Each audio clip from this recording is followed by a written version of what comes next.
Hi there. So today, my name is Sarah. I'm new to Seaside Shadows, but I'm very excited for today's session of Witchy Wednesday. Today we're actually going to be talking about the super new moon that is going to be happening tomorrow night and its magical properties that it brings with it. Today we're going to be using the Witch's Journal book here, which is just a basic foundation for all things witchy and some very good information for anyone who may be new to the craft or is in fact new to looking at the moon cycles and any other kind of witchcraft in general. One thing I like to point out before we get started is the fact that witchcraft in and of itself is a secular practice, and anyone in any religion can actually practice witchcraft in their own way. So tonight we're going to be talking about the new moon and how it can help different aspects of witchcraft as well as other forms of worship. We're also going to be talking about how to set up an altar space and why the new moon can help influence what goes on to those types of things, as well as some of the more normal or routine objects that can go onto altars or help with the practice of setting up a new space to worship as you will. So, like I said, we're going to be using this book here, which is the Witch's Journal. It is basically an encyclopedia of all things witchy, and let's just get into it. So the very first thing that we're going to be talking about is in fact the new moon that's going to be happening here tomorrow night. And new moons are absolutely phenomenal for setting new intentions and bringing new things into your life. So when a new moon comes, it is very important to feel that if you are wanting to break free of a situation or bring new things into your life, you can harness the power of the new moon to help you with those intentions. A new moon is the beginning of the cycle for the moon, and it helps to bring in all of those new good things. So if you like to have some moonlight magical power, then tonight and tomorrow night is actually the perfect time to start. The new moon also helps out with making spaces renewed. So if you're feeling stagnant in any way, the new moon can actually help with breaking up that feeling of stagnant energy within yourself and your space, especially with cleansing and with renewed sense of vigor for your new moon. So some things that we can practice during the new moon is setting up those new altars. Altars are basically spaces for anyone to practice what they believe in. And every major religion in the world actually has altars in one form or another. For many people who practice witchcraft, altars are incredibly personal. And for others that are in many major religions, altars can be a huge community space as well. Each different altar can have many different symbols, such as different color associations, crystals, candles, and any other tools that can be used within the practice. For example, if you are within the neo-pagan community and you're wanting to set up an altar, you may find yourself drawn to a certain deity and put up symbols that are associated with that deity. Other altars, including those for other major religions such as Christianity, can have shrouds, which are pieces of cloth that are associated with those deities as well, the god of sorts and members of that tradition. So some things that I'd like to point out when setting up a new altar space, including under the new moon, is that to really play up the colors of the altar. So when you have an altar space, many of the times it is what you want to do with your practice.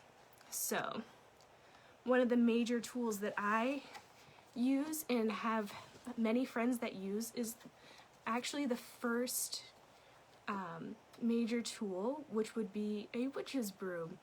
A witch's broom doesn't necessarily mean a literal broom, but it is something that we can use to cleanse our spaces. So it usually is a form of twigs and sticks that are either found in and around the home or have certain magical properties, such as cedar, which is great for cleansing if burned, and also used to make the witch's broom, so that way it can cleanse the space in and of itself as well. When creating a witch's broom, it's very easy to put your intentions into said broom, because you have to bind it yourself, and that's what gives it its intention and its creation on how it works. So when you're binding your witch's broom together, you can use different color strings that coordinate with what your intentions are. White is normally used in a lot of different practices because it is the color of purity and being cleansed. So many of the witch's brooms that you will find in metaphysical shops are usually tied with white string. White can also be used as a general good color substitute for any other color. White is generally the color of purity in many religions and also many major practices as well. So if you are ever out of luck but you have a white waxed candle lying around, you can always use that to substitute it for any other color candle that you may need. So if you are setting up your altar this new moon, think about what kind of tools that you might need. And I always recommend a white wax candle for any practice because of how well it substitutes in for anything else and how it can put the final seal on any new intention. Other things that can help you out with your new altar space are herbs. Herbs are a huge part of lots of different traditions. In the Christianity faith, you have frankincense and myrrh, which are actually herbs and oils. And in the neo-pagan tradition, you also have lots of things like rosemary and bay leaf and lavender that help with cleansing and calming. So depending on which religion or which practice you like to follow, there's lots of different things that you can be using in your space. Altars are incredibly personal, and they should be to each and every one of you. So if you are looking to set up an altar, look into what you practice and see what kind of symbols are there. If you have lots of symbols of fish, then maybe putting a little seashell or some seawater on your altar can help out with those types of intentions when you want to call upon the water, for instance, in your practice. Other things that are super helpful when setting up your altar happen to be protection items. These items can be as simple as a pentagram or an encircled pentagram, which is used in the neo-pagan tradition as a way to call upon all 5 elements, which are fire, water, earth, air, and spirit, and they're all encircled, which means that they are there to protect. So if you feel the need to, or if you are in that tradition, having an encircled pentagram can actually help protect you in those situations where you might be working in your altar space. The altar space is very clearly different than a shrine because of the intention and the work that goes into the altar space. Altar spaces are used for working, and they differ from shrines because shrines are meant to be just a symbol or a place to worship a deity or other things of that nature. So if you are building up a altar, then you have the intention of working with those things that are on your altar, the different color waxes and candles, crystals, and everything else like that, whereas a shrine is just used to worship a deity or other religious object. But back to creating of altars. So another thing that a lot of people tend to do is associate different colors in their altar spaces. And colors can actually have a bunch of different meanings. One of the major parts of building an altar is having an altar cloth, which is in and of itself basically a tablecloth. But the difference is that it has lots of different meanings depending on what you use. So, if you have an altar cloth that is red, for instance, it can actually have an impact on how you practice your craft. Red is generally the color of passion and fire, and if you are willing to work with a more passionate and robust spiritual experience, then a red cloth might be the use for you. If you want to have more protection in your craft, generally black is the color of protection and can help out with any other smaller protection spells or keeping you safe in general. This is why you see lots of witches wearing black, especially around this time of year, because it helps to protect them from the different spaces and the thinning of the veil between our world and other worlds that help out with protecting them from different deities or more nefarious creatures as well. So altar cloths can be made out of any material, but it is important that you have one just so you keep your space neat, tidy, clean, and protected in some cases as well. Other colors that are generally used are black and red, like mentioned before, and then we also have white, which is again the color of purity and keeping things clean. And then there's also purple, which is the color of spirit. Spirit in general is a concept that we have that helps to bring together your personal self as well as whatever you are setting your intention with. So as you are setting your intention, the color purple can help solidify that in a way. Other things that you can use are orange and any color that has brown mixed into it, such as burgundy, burnt orange, or even rose colors. That color depends on what you want to be doing. If you want a very fiery, very passionate type of work, then you would use a red. But with that brown mixed into it, it actually helps ground the practice. Brown is the color of the earth, and it is recognized as helping people stay grounded in their practice as well. So if you are maybe not so comfortable using a fiery red, a burgundy is a great substitute because it has that same fire and passion, but it also keeps you grounded to the earth and to the earth magics as well. There are lots of different ways to call upon your intentions or manifesting. Manifesting is a huge part of not only modern neo-paganism, but also with general witchcraft, and can be used in any major religion as well. Manifesting is a different way of praying in a certain sense, where we put our intentions out into the world, and we hope that the world and the higher beings that are help to bring it back into what we are doing. So, one of the major things that you can help with manifesting is using crystals on your altar. Different crystals have different intentions, and one of the most common ones is clear quartz. Clear quartz happens to be very clarifying. It will help you see your intentions clearer, and it will help you focus your intentions clearer. This can help a lot of different people out with making a decision or bringing new things into their life as well. So clear quartz is one of those great ones that you hear about all the time.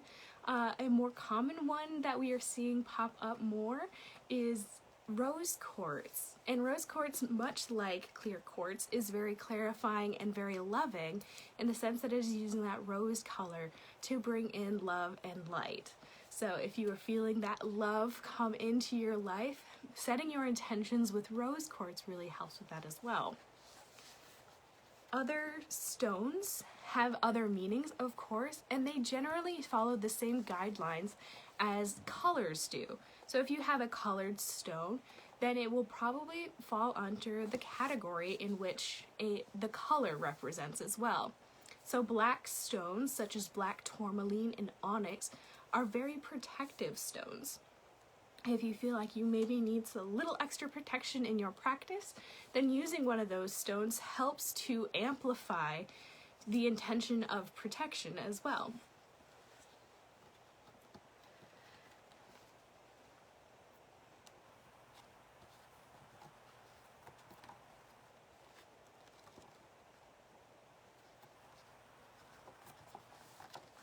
Other things that can be used on your altar space in the line of crystals is a crystal called Selenite.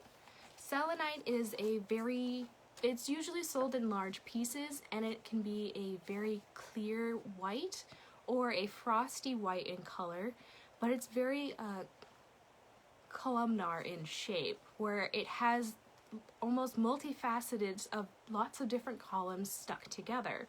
Selenite is one of the only stones that can cleanse itself and cleanse other things. It is naturally very cleansing and can help clear out a space of negative energies and negative intentions as well. So if you are ever feeling that you have some extra things hanging around, or if you feel like you need to cleanse a space, you can also use your selenite to cleanse the space in a wafting motion and to help clear out the space as well. If you are feeling stuck particularly in your space, you can use the selenite wrapped in the witch's broom to help cleanse the space as well, and it kind of works as double duty. So there's lots of different combinations and different ways to set your intentions and to set up your space. One thing that I do recommend if you are setting up your space is to make sure that you are doing it in a safe location. There's always different ways to set up an altar. One of them can be on a table just by itself, and that can be your whole practicing space is just a table off to the side. Or it can be a whole room where it's all you do in that space is practice your craft, and that's where you want to be. For other people, especially if you are maybe in a dorm room or have some nosy roommates and may not feel totally comfortable having an altar space, you can actually create one in a shoebox. I promise that no matter what religion you practice, as long as you are practicing, your deity will probably be okay with you having any sort of practice at all. So even if it is just fitting in a shoebox, the intention is still there, and it is just as valid as if you had a whole house full and just to dedicate your altar space to. So if you are in the realm of witchcraft that likes to have big altar spaces, or if you just feel like you would like to have a big altar space, coordinating different levels of your altar is quite important because it helps to tie in all of your intentions to your craft. If you have a large space, then putting altar cloths over the entire space or the working space helps to bring in the intention of what you are doing. And the same can be said for the smaller space altars as well. Even if it is just a shoebox, you can still put your intention on what you want to be doing. It doesn't matter the size or the shape, but as long as you put your intentions into it, it's very much valid. And the perfect time to start with creating an altar is right now at the new moon. The new moon is all about creating and cleansing a space to make new. The new moon is the start of the cycle and is the start of the cycle for lots of different practices. If you would like to harness the new moon, cleansing your space and renewing your intentions, or even just setting your intentions for the very first time can help with that, can actually help with your practice and getting you started in general. Getting started is always the hardest part, and under the new moon it actually helps to bolster that intention of starting. So if you are feeling maybe stuck, or if you have been thinking about it for a while, this is the perfect time to do it. The new moon is also very helpful in setting your intentions because of its power for creating new things. If you ever feel like you want something, or if you are wanting to put something out into the world like love or peace, it is very easy and highly encouraged that you do it during the new moon, because it'll help carry it through a whole cycle of the moon. The moon is a very powerful and very consistent source of power in the regards that it is always there for us, even as it changes throughout the months and years.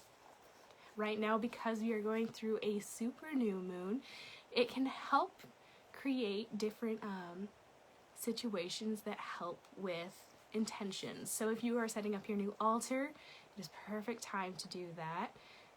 It is also the perfect time to start spell work as well. If you are interested in spell work in any regard, I highly encourage you to research what you believe in to make sure that you are using the right kind of magics or what have you with your intentions. Lots of neo-pagan pantheons happen to be open practices, but there are certain practices that are closed, such as Voodoo. Voodoo is one of the major witchcraft practices that does not allow outsiders, and it can actually be pretty detrimental to your health and your practice if you try to practice it without the proper knowledge or the proper consent from the community. So definitely do lots of research before you begin your practice, but if you are finally ready to take that step, now is the perfect time. Setting up your altar with the different colors of your chosen pantheon or deity or religion is the best way to start. And if you have any questions, I would love to answer them. One of my favorite things about the new moon is the intention, and one of the best ways to set the intention and to bring it into the world is actually to write it on a bay leaf. Bay leaves have been used in witchcraft for a very long time for this reason, and can be used in a myriad of different ways. One of which is writing down your intention on the bay leaf and burning it, and it sends the smoke up into the air and out of your life. Other ways that you can have a bay leaf used is if you are trying to bring something into your life, you write your intention down on your bay leaf and you can stick it under your pillow. Sleeping on it as it is used is actually a term that we've been using for quite a long time, and that's one of the ways that it has come about. If you want to sleep on it, then you write it down on a bay leaf, stick it under your pillow, and see if it comes true. Many of the other practices and some very fun superstitions have actually come out of this as well, especially making a decision, you're sleeping on it, and other spells have actually used this practice as well. One of my favorite spells that I like to read about is Dreaming of Your Future Husband, where you put 5 different flowers and you think about who will be my future husband or who will be my future wife, and you sleep on it for 3 days. And on the 3rd night, finally, you'll dream and you'll see your chosen partner in your dream. So there's lots of different ways that you can set intentions and to use the spells that are in very simple ways, but always it is very important to set your intentions on what you want to be doing and how you want to be practicing. So if you put your intentions out there, it's obviously going to work a little bit better as if you were just going through the motions, and it is important that you keep those intentions with you whenever you think about that spell. Not only does this help you with your craft, it also helps with bringing it to fruition. It's always on your mind in this way. So if you have a new spell to try, then try setting it with your intentions very early on as you are building the spell. And if you are trying to bring something new into the world, then definitely set your intentions in that way.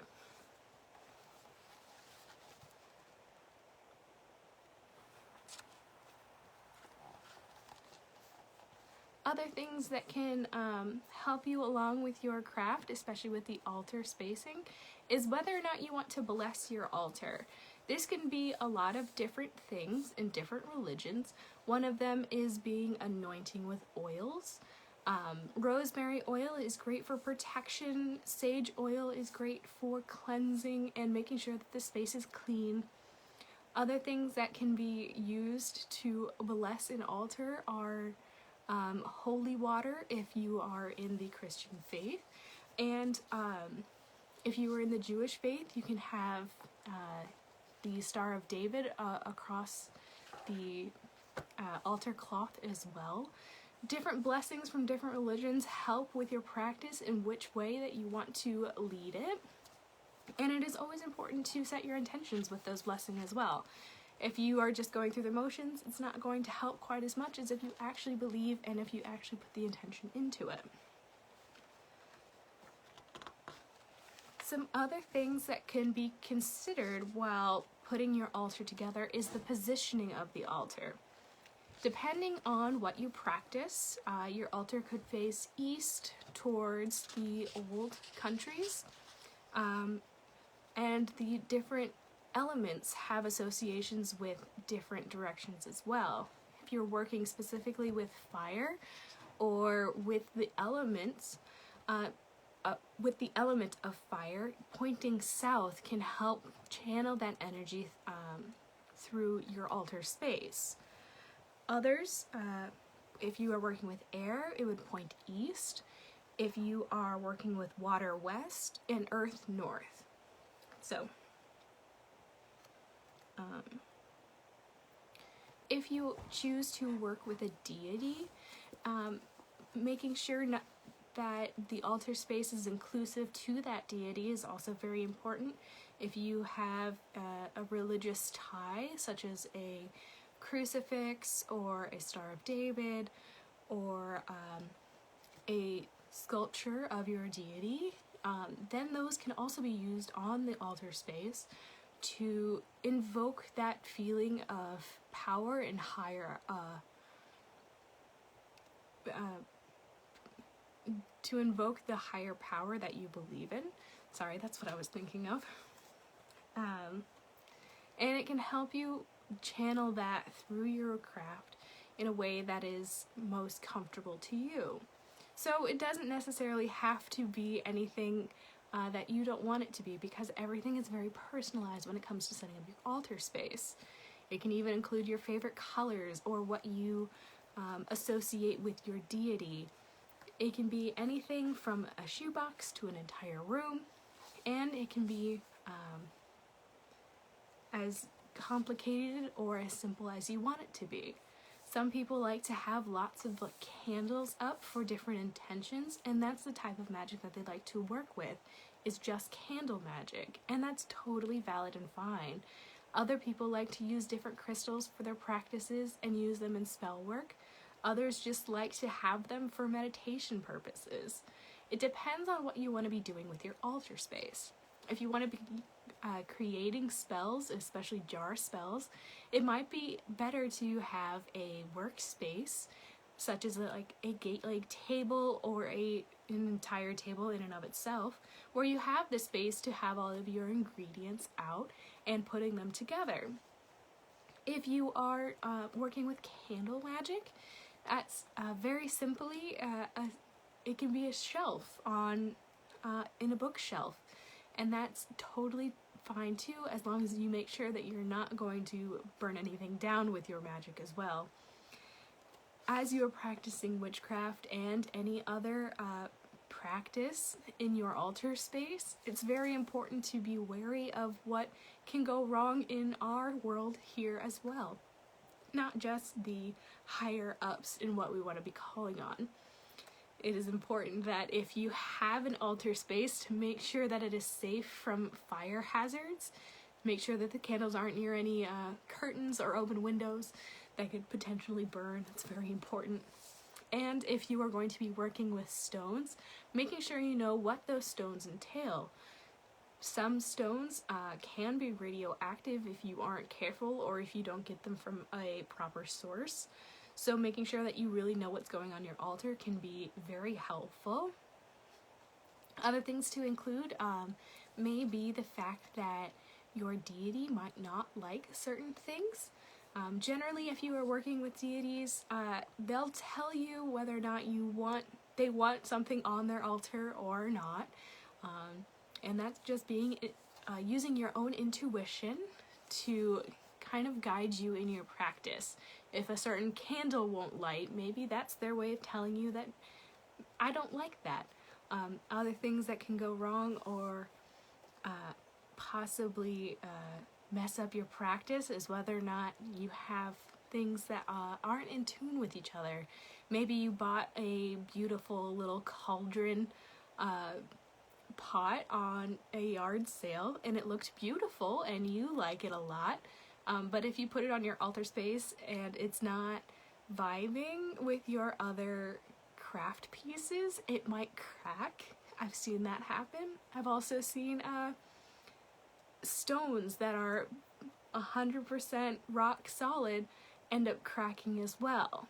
One of the major things to do, especially during this new moon time, is to cleanse all of your ritual equipment and all of your altar equipment as well. If you have dirt lying around, it really brings down the intention and how clean your spell work can be. Cleansing can mean anything from a smoke cleanse with burning of cedar or sage, if that is your practice.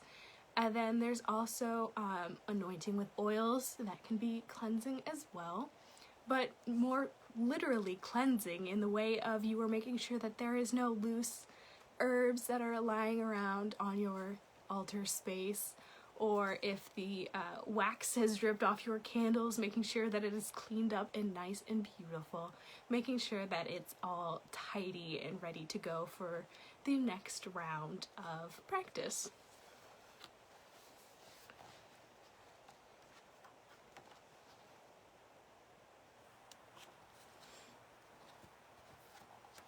Other things that can be used in altar spaces and practices generally will depend on what kind of craft you want to do. So if you want to be working with candle magic, which is a easy introduction into the world of crafting, it's very easy to set your intentions with different colored candles. Candles are very important to invoking different elemental powers that be, red being for fire, water being blue, yellow air, and green earth, and purple for spirit. So if you have any intention with those certain elements, you can always use that colored candle to help invoke whatever you are trying to put into the world or to get out of the world. So, but other things that include what kind of herbs are you trying to manifest? Obviously, herbs have a bunch of different meanings in the culinary sense, and they have the same meanings within the spiritual sense as well. So if you have maybe a spell work that you want to be doing with calming, chamomile and lavender are great to keep on your altar space just to keep things calm and grounded. Other things such as clary sage, blue sage, the different types of sages actually represent different types of cleansing, but are all equally valid, and making sure that we are getting from getting sage from ethical sources is very important, especially as white sage is starting to go extinct. But making sure that all of your herbs are ethically sourced is really important to a lot of people. And it should be important for anyone who is trying to respectfully work with witchcraft in any regard.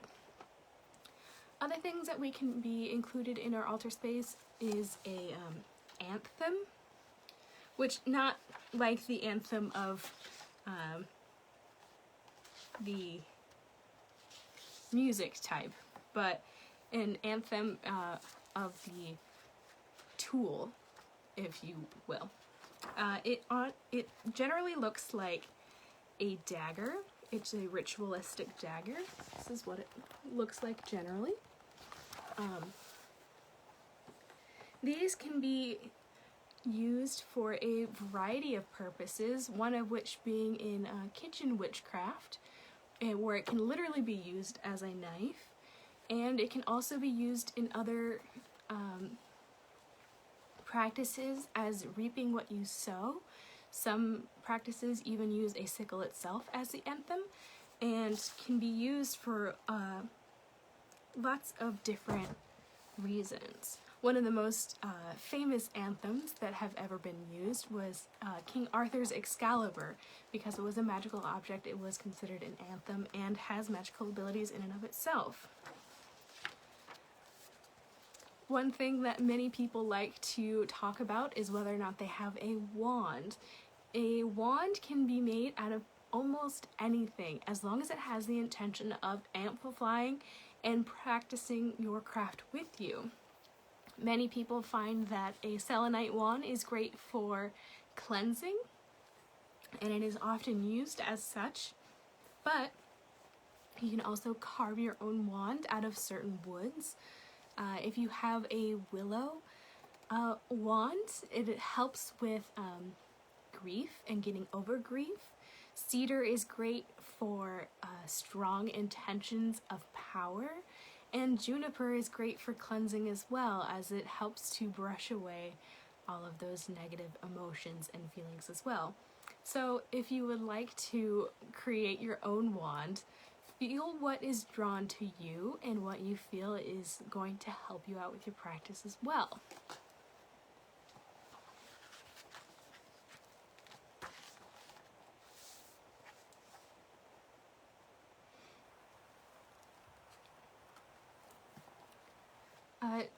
Other things that can be used are a chalice. A chalice on your altar space can be used as basically a catch for your intentions. So if you have a chalice on your altar space, you can use it for both teas and ales and other potions, if you will, that can help you with your crafting. Many people like to use them in the kitchen sense of using a chalice to help bring out certain properties of teas and to help can help out with your religious sense as well, in the regard that it helps to amplify whatever you put in it, as it helps with the intentions. So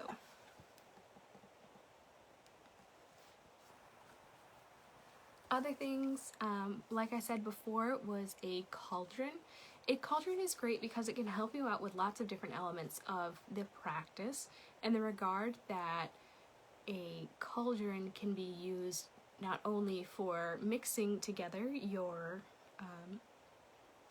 different ingredients for your spells and potions, but it also is a good place if you need to have a small fire. Generally, cauldrons are made out of cast iron and they are safe to have on altar spaces, but always making sure that you are in a safe location to have a small fire in your house or in your space. If you cannot have a cauldron, it's definitely better to make sure that you are safe and maybe save the spell for some time where you can be outdoors instead.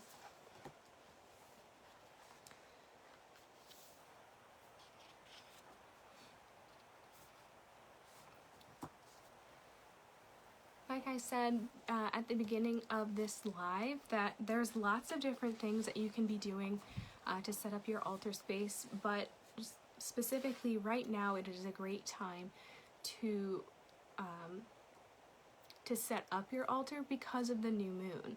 The new moon is the start of the new lunar cycle and can help with setting new intentions and putting things together that you want to be created into the world and into whatever practice that you might have. So if you have any kind of practice that you may feel stagnant in, cleansing on the new moon can help break up that old stagnant energy and bring in new energy into your space.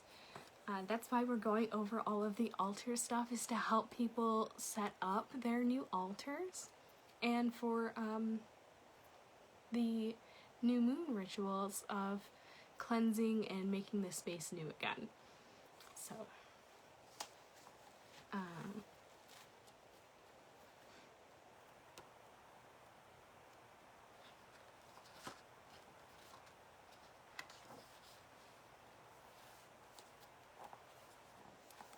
like I said before, altars are different than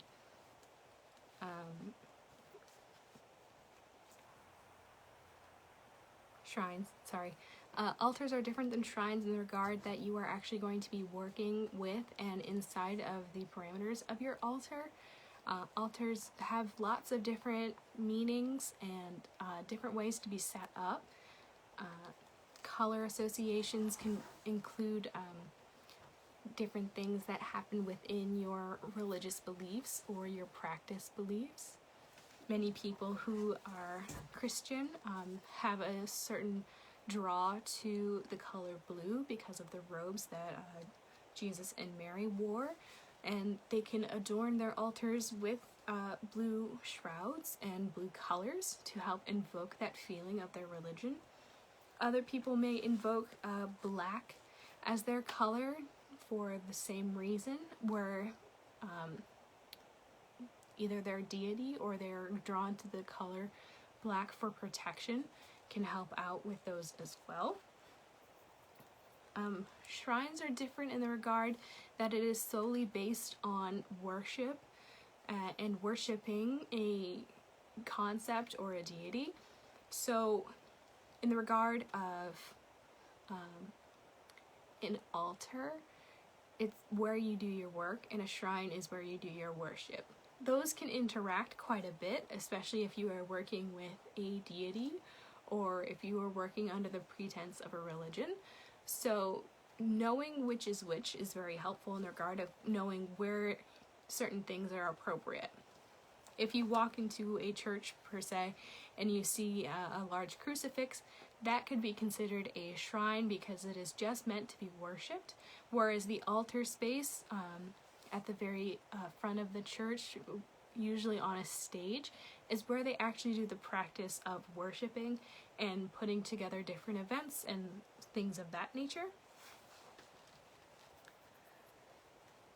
For other things that happen that can influence your altar is the basically feng shui of where your altar will be.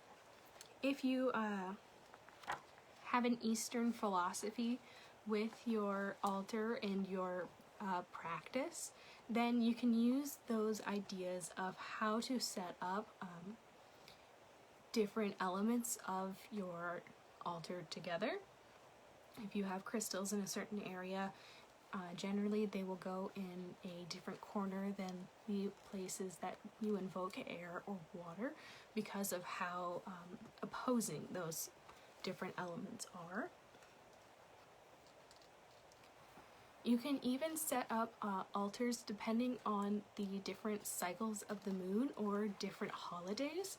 One of the main things that can happen with new moons is that you're cleansing your altar space for that new month and how you want it to be, what your intention wants to be for the entire month. So if you have the entire month specifically right now, we are going from the harvest moon into a new full moon and to the new blue moon at the end of October. This new moon is really all about harvesting and what you want to be reaping in during the next month.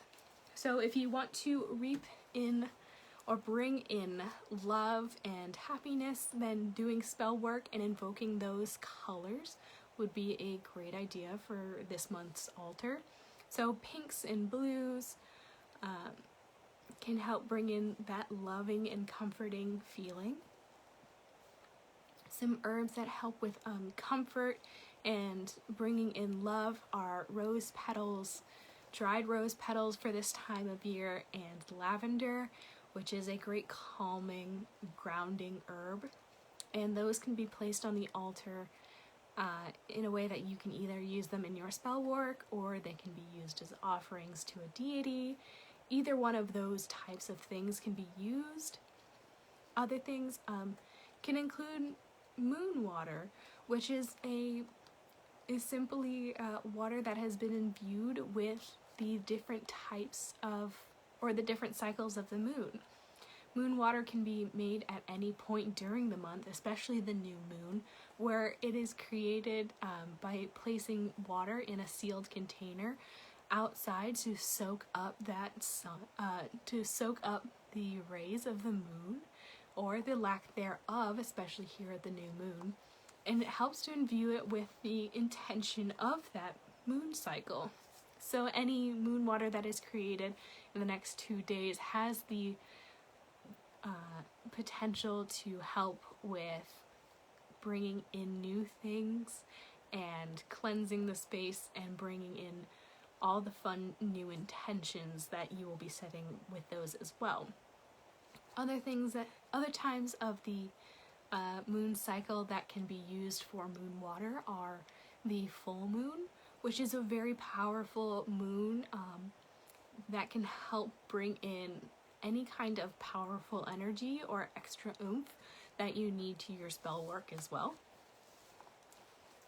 So there's lots of different reasons and lots of different purposes for creating things during the new moon cycle, especially with those new intentions.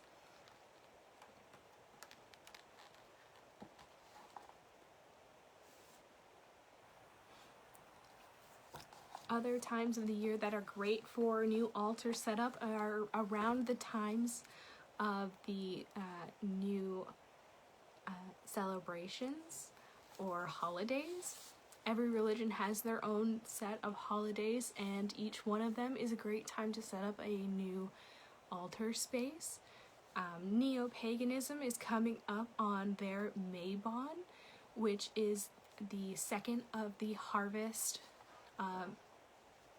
Sabbats that is coming up, and it is all about bringing in the new growth that has happened within the last few weeks of summer, and it is the official start of fall, and it is a great time to reflect on what you've been doing for the harvesting and what you have been harvesting through your life and how that is going to be affecting you here very closely in the near future. Is a great time to set up a altar for being grateful and how much you have received and how much you want to put into the world from this point on. So from this point in the new moon, it's a great time to start putting up the different altar spaces. Other things that can include that can be included in altar spaces during this period of time is the moon water that you create on the next couple of days, and different things that can invoke the moon, such as moon stones, and whether or not you want to put that intention into your practice as well. And if you have any sort of intention written on a bay leaf, can be used in any type of spell work, or it can be placed at the bottom or inside the wax of a candle in which you are doing candle magic as well. Lots of different religions have lots of different practices and what is done during those practices, and can be used for those reasons as well. So it's very important to always keep your intentions going and feeling the way that you want them to as well. And there's also lots of different ways that you can invoke certain feelings of gratitude or renewed passions, especially through colors, and especially through the colors of different candle waxes, such as red, which is passionate and fiery. Red candles and the color red helps to bring in passion and love and into a certain aspect of what you want to be doing. So if you were trying to find a new love affair, or if you were trying to find your next great love, using red in your altar space and in your spell work during this new moon is a great way to do that. Some red stones that are super helpful for this reason are rubies and garnets and red agates. They can help with setting your intentions for that fiery passion if you want to use that as well. The color pink is usually associated again with passion, and it's the true romantic color. So if you are trying to find love or kinship in another person, pink is the color that you would use versus that fiery passion of red. Pink can also be used for peace and affection versus passion. And other things that can be used, some pink stones that are used that can be very helpful during this time frame is pink tourmaline, which helps protect your heart. Tourmaline is the stone of protection, and being pink, it is for the protection of love. So if you are maybe going out on a new date or seeing someone new, pink tourmaline is a great way to invoke that protection, as well as keeping your love present in that intention as well. So orange can actually is a secondary color of the sun, and can help to bring out those intentions of prosperity and growth. So if you want to think about how the sun and the moon differ from each other, the moon right now is in the new moon, which means we can't necessarily see it, but our sun is very hot and very passionate, just as it always is, and is maybe even a little bit stronger during this time frame. So using that color orange, which is indicative of the sun, can actually help out with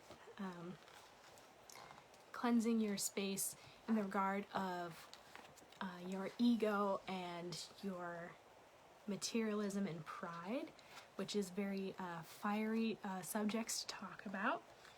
Carnelian is one of my favorite orange stones because it's very grounding in the sense that it helps lighten up your ego in a way where you may feel your ego has been bruised. Carnelian, with its bright orange color, helps you feel at ease without making you feel distraught or brought down.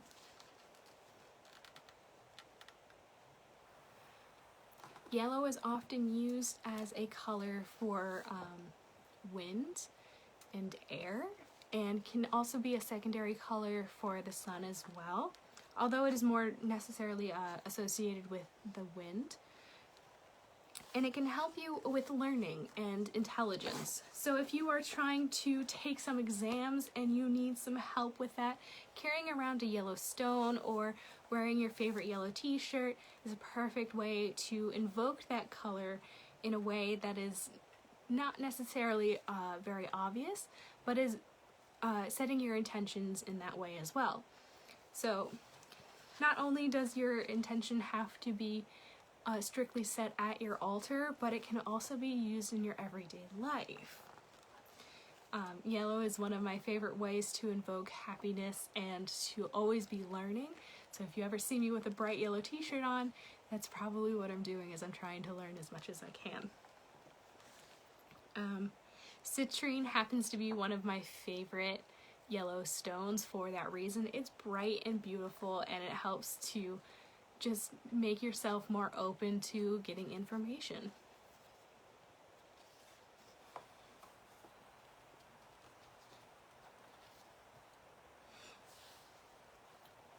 Gold and silver can also be used in altar spaces for the intention of wealth and protection. Some very key differences between gold and silver is actually in jewelry. We may notice this in a lot of stereotypical films about witchcraft, is that they have lots of rings on, and even in the practice of witchcraft, you can see the difference between silver and gold. So if you are using gold items in your craft, it is often because that is the symbol for the sun, whereas the symbol for the moon, or the color for the moon, is silver. So it actually invokes different intentions and different levels of strength, where silver is a maternal, very feminine color of strength. The gold is the masculine color of strength and more obvious in the regard of its strength, whereas the silver is very subdued but still very, very strong. Wearing gold in your hands, especially on your left hand, can help protect you in a way from doing different types of witchcraft. As you are channeling energies, gold can help protect you from your spell work backfiring on you, which is never a fun thing to happen. And your silver that can be worn actually helps protect you from outside forces. So gold is for your ego and whether or not you are accidentally going to hurt yourself because something backfired, or silver can be used to make sure that you are staying safe from others.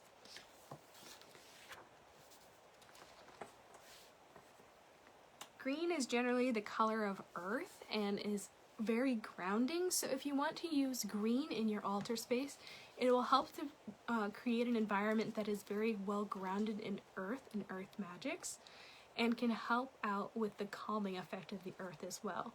It can help connect you to all the different feelings that you may be having, and can help balance out whether or not you are being perceived in a certain way, or can help ground your intentions for whatever you're doing in your spell work.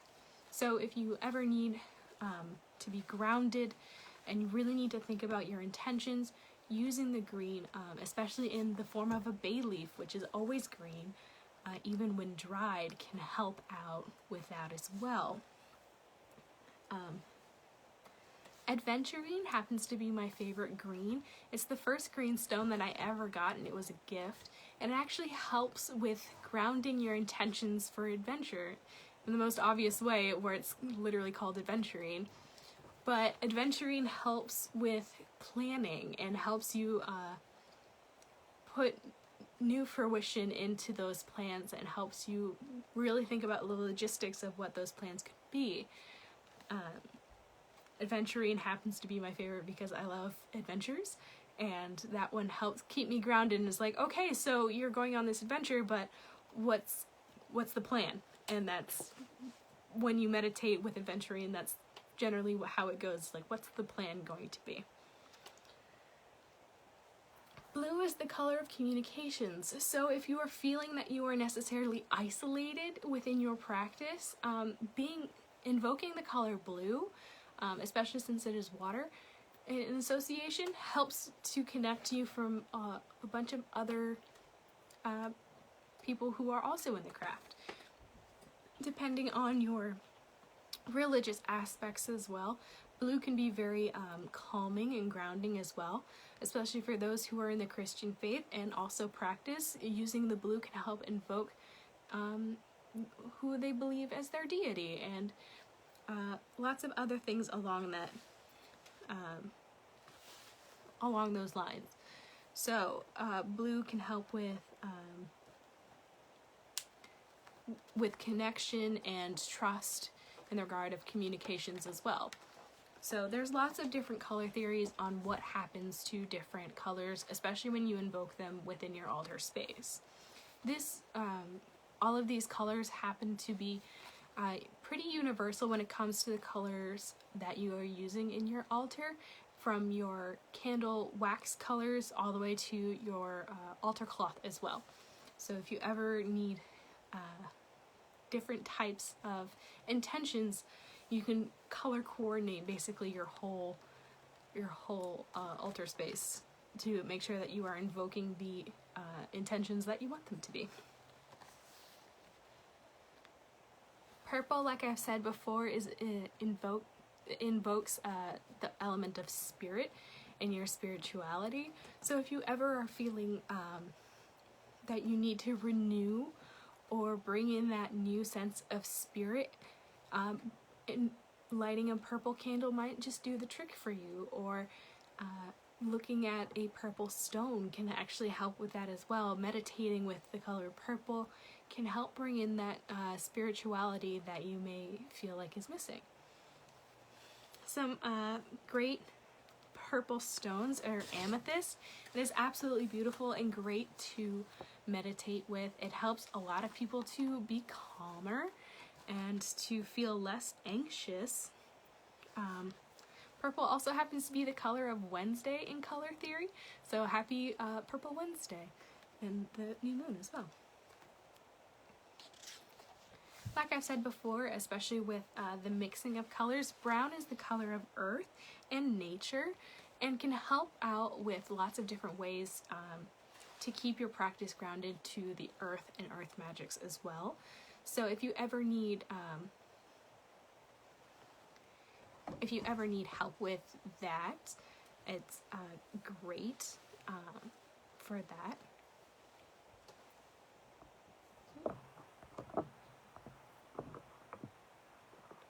All right. So this is going to be the end of our segment. If you have any questions, please feel free to leave them in the comment section, and we'd love to get back to you. Thank you so much. Bye.